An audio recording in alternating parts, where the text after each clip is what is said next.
Welcome to First Unitarian Society of Minneapolis, the birthplace of congregational humanism. We carry on that tradition of free thought today, dedicated to promoting a free search for truth, meaning, and justice. Our web address is firstunitarian.org. I'm David Breeden, Senior Minister. Welcome.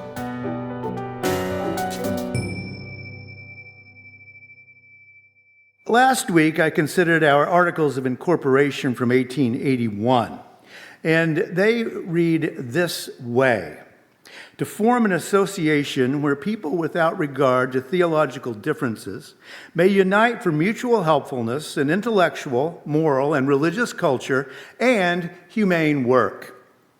Now, last week, I considered the phrase without regard to theological differences and what the phrase religious culture meant back in 1881. Now, today I want to consider uniting for mutual helpfulness in intellectual, moral, and religious culture. And then in 2 weeks, I'll finish up by talking about humane work. We have to admit up front that mutual helpfulness as a phrase is not the way we would put that nowadays. Mutual helpfulness sounds kind of Victorian, doesn't it? It's kind of out of that age of words like duty and honor and virtue and that kind of thing. Mutual helpfulness, very Victorian. The people who were freely associating at First Unitarian Society to create the society pledged to unite for mutual helpfulness in intellectual, moral, and religious culture were a particular kind of people.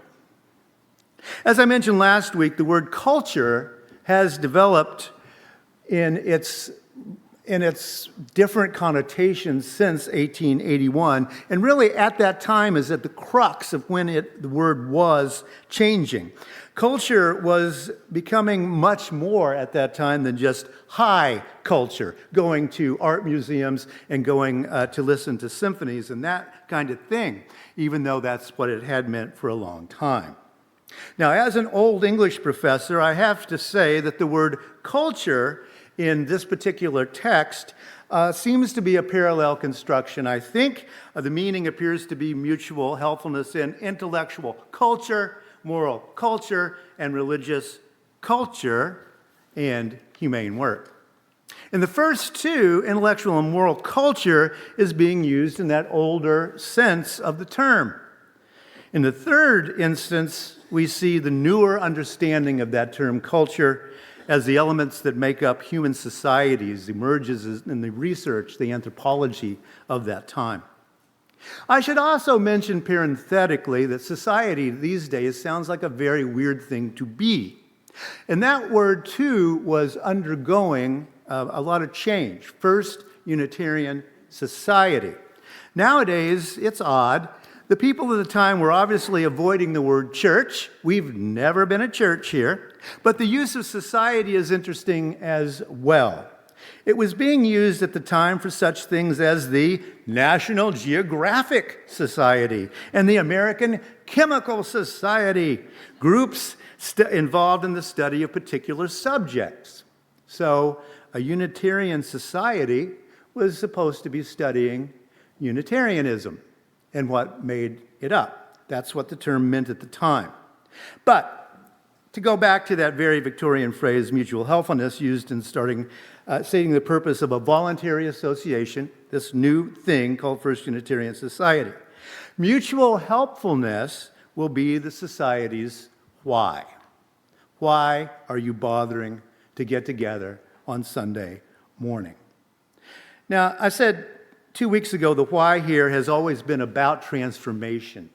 It's transformation of self, transformation of the society, the cultures in which we live, the larger society.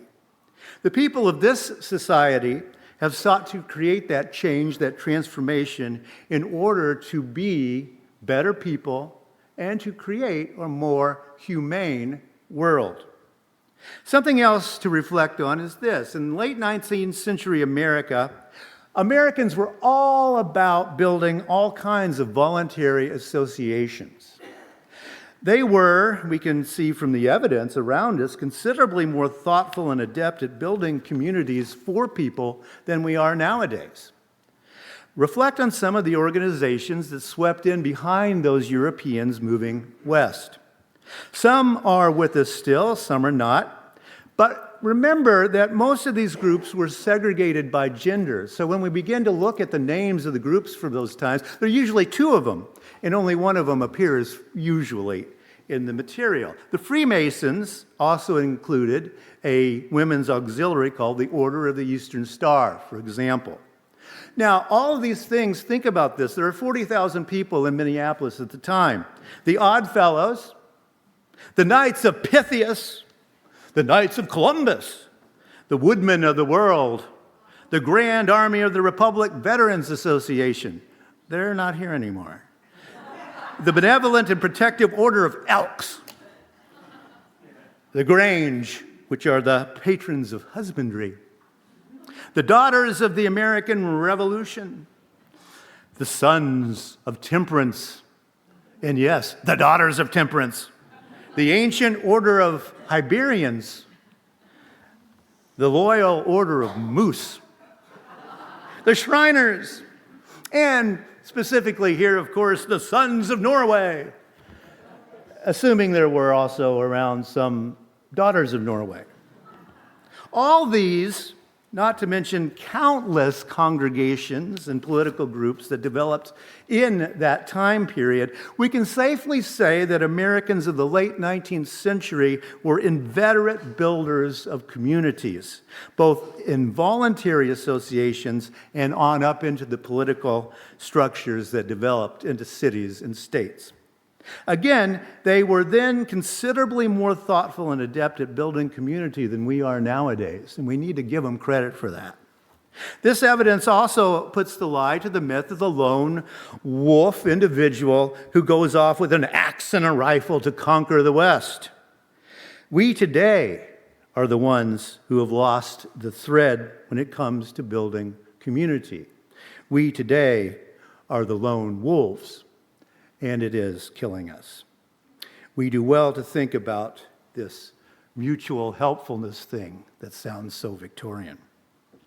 I do want to underline the fact that can be overlooked. When First Unitarian Society of Minneapolis was going all these years, we have never been very popular within the larger culture. Too often, American freethinkers and humanists have been the anathema of the dominant culture. Too often we have been viewed in the negative. We're not religious. We don't have faith. We're not Christian. We're heretics and all that sort of thing. Right? Godless communists stuck to us for a number of years. One very human answer to that pressure, unfortunately, is to accept the definitions that others give you. To begin to see ourselves as other, as negative. It's easy to fall into the trap of being the other. For me, one goal today is to disabuse us of that thought that we're so far other. The founders of First Unitarian Society were not planning to hide behind walls. They were planning to promote their positive view of human nature, human religion, philosophy, and progressive systemic social change. I contend, despite the contention of many that our religious critics, that we do not have this, what is it, this need to believe that you guys don't have a need to believe. You guys don't, what you're doing with your God-shaped hole, our Christian friends will ask us. That's Blaise Pascal, by the way. Well, I don't think we have a God-shaped hole, but I think we do have a blank at the end of the phrase, I will something. I need something. Here's what I will do. That blank is not a God-shaped hole for us. Many in our culture still think that if human beings only filled that blank with specific versions of our various human gods, humanity in general would be better off. But despite the generally warm feelings concerning particular sorts of gods, In the event, too many fill that blank with the strange gods of what? Nationalism, ego, patriotism. I don't have to make a list. We know the negatives. Furthermore, we humans often confuse a number of things into one thing. For example, our God too easily joins a particular nationalist faction, whether that be thoughtless conservatism or thoughtless liberalism for that matter, rather than some expansive concept of a compassionate being. Does your God want your country to be safe and you to, my country right or wrong? Is that the answer? I don't think so. We have to admit that the phrase something-shaped whole ain't as good as Blaise Pascal's God-shaped whole. It just doesn't have the same ring to it. But I do think that that is what we humans have as we really think about it. We confuse a number of things about what we think about God, and it's a portmanteau word too often, right? We start packing it up with positive things for us. Patriotism, national, capitalism, whatever. For much of the existence of First Unitarian Society, we have indeed heard the term thrown at us, godless communist. And yeah, that's negative, and too often we have allowed it to hit us, especially in the 40s and 50s when it was actually dangerous to do. And then we've hid behind our beautiful walls, I think. The term atheist is too often attached to the term humanism. I prefer the older meaning of that term atheist, if we have to carry it around, heretic, unorthodox, someone who doesn't think like everybody else. That's what I think a humanist, and maybe atheist, really is. We're inclined to think about the complexity of the issue instead of that simplicity of just stacking one word with all of these different positive terms. The tradition at First Unitarian Society is to think complexly about every subject. Why should we leave the concept of God to be a caricature and a cliche? We have long asked. Here's a question to ponder. Why was Unitarian theological thinking cutting edge in 1881, but now not so much? What happened? The central challenge to a cohesive Unitarian Universalist theology was and is the idea of perennial philosophy, or more popularly known as many paths, one mountain. Now, this is an idea, a meme, if you will, that began among the German Romantics way back in the early 19th century. This is not a new idea. And it accelerated with the American Transcendentalists, who created whole traditions around us. It created the Baha'i faith over time in the late 19th century, Vedanta in Hinduism, and again in the late 19th century. And then it becomes part of the basic assumptions among liberals up until this day, unfortunately.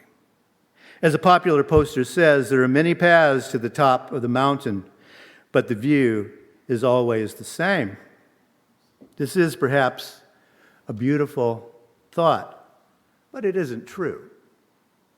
One of the major figures in the post-Second World War manifestation of many paths, one mountain, or perennial philosophy, as it's more properly called, was a British author, Aldous Huxley, who also famously took hallucinogenic drugs to trigger his mystical experiences. And so he really becomes popular among liberals in the 1950s and the 1960s. His book, The Perennial Philosophy, has been reprinted time after time after time, and it lives on the bookshelves of almost every liberal minister, including me.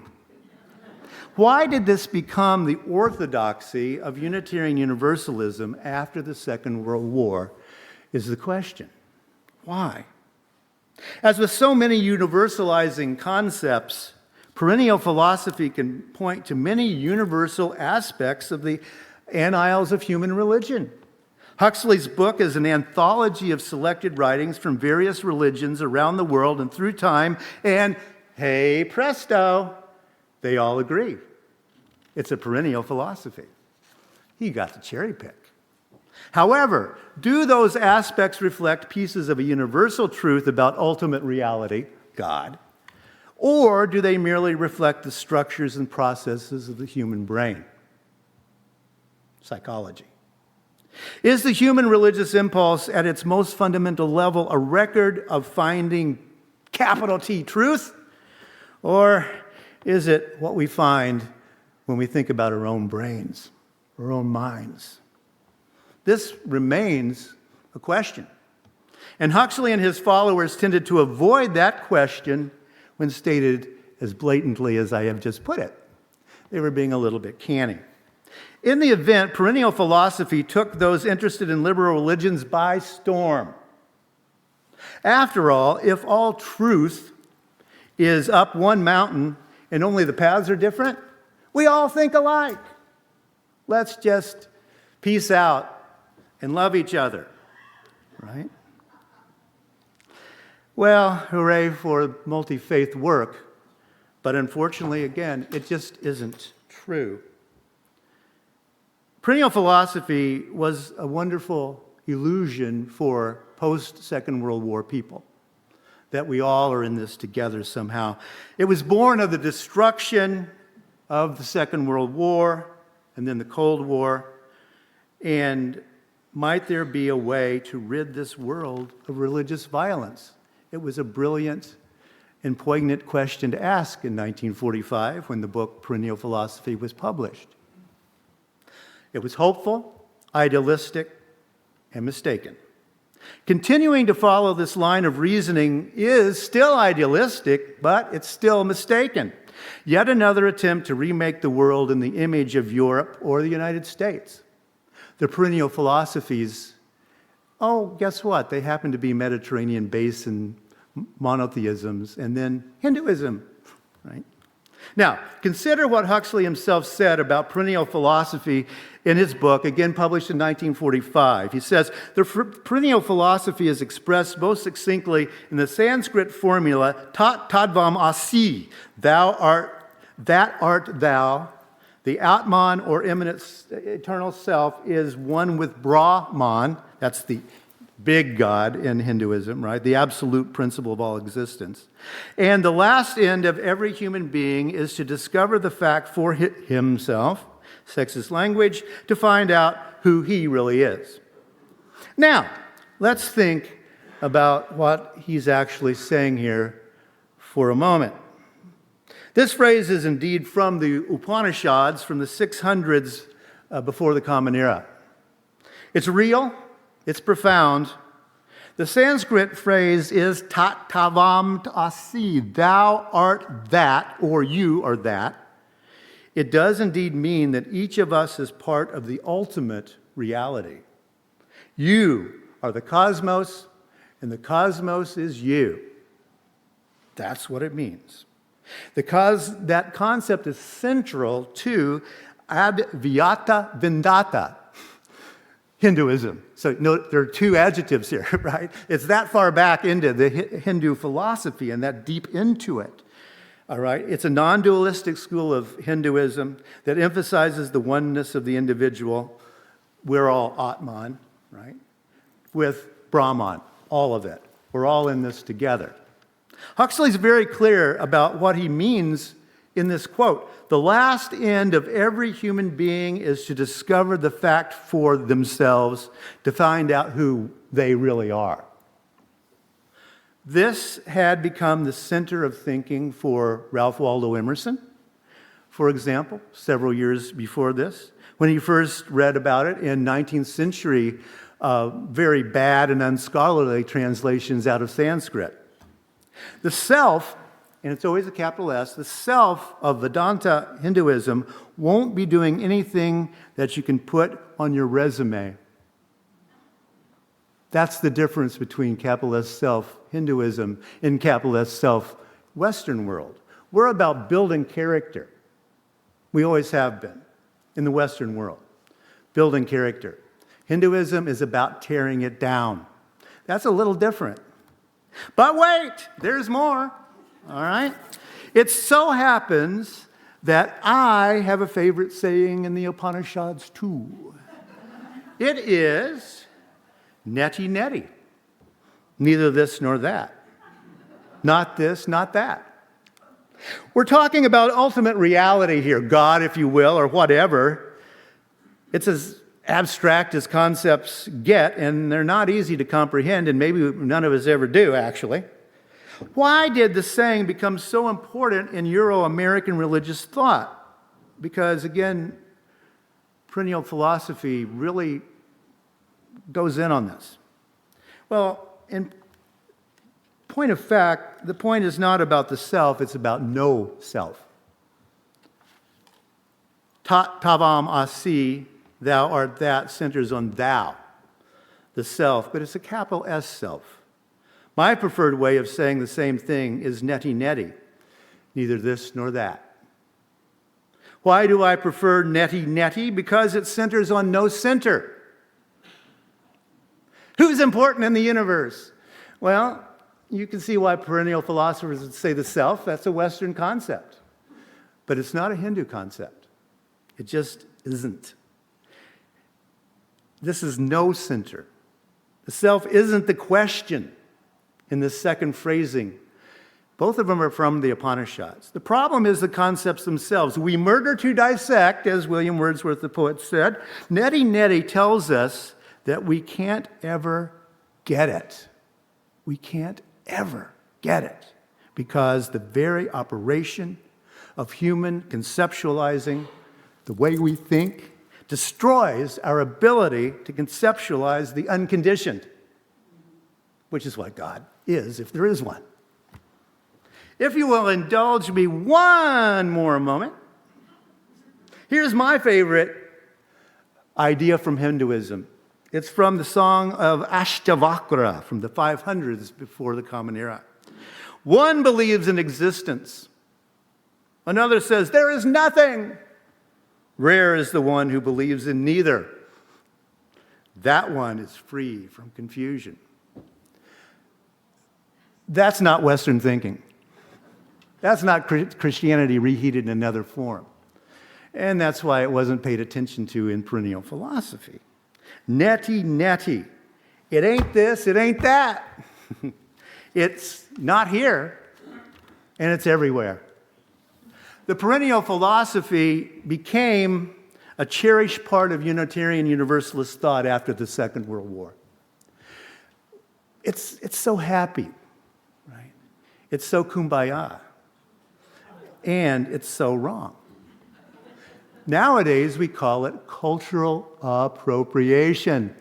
It's stolen ideas. Not only stolen, but then made to look like they're Christian ideas, which they're not.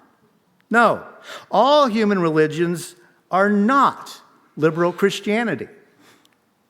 It is extremely damaging and indeed mentally limiting even to think that might somehow be the case. We human beings are amazing, multifaceted, and contradictory animals. And so are our religions. We don't agree, they don't agree. Mutual helpfulness in intellectual culture, moral culture, ethics, and religious culture. I hope that perhaps I've just helped you think through one of those complex conundrums that has made Unitarian Universalism not cutting edge anymore. Welcome to the first Unitarian society where we take religion seriously enough to actually think about it. The FUS mission statement today says this: as a congregational humanist community, we at First Unitarian Society of Minneapolis foster a free search for knowledge and meaning, strive for justice, and serve one another, the Twin Cities and beyond. Reflect on how similar the aspirations have remained over the more than 14 decades of this congregation's existence, despite the changes in meanings and words. Now, I was involved in helping write the last mission statement, and some of you were. We didn't look at that old 1881 thing even once. But I want you to look at this slide and notice how the words have changed, but the ideas have not. To form an association, they said then, a congregational humanist community, we say now. Without regard to theological differences, they said then, foster a free search for knowledge and meaning, we say now. Mutual helpfulness, serve one another, we say now. Humane work, strive for justice. Not that different, is it? First Unitarian Society was built by and for people like you. People who take ideas seriously enough to actually think about them.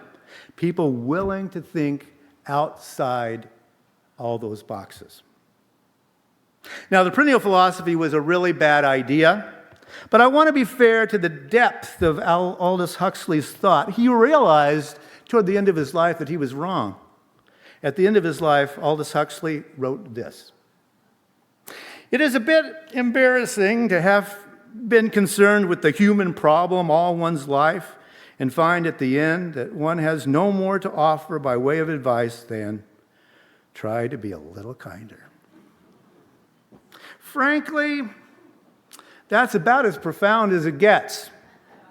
A thought to live by: try to be a little kinder. How's that for mutual helpfulness?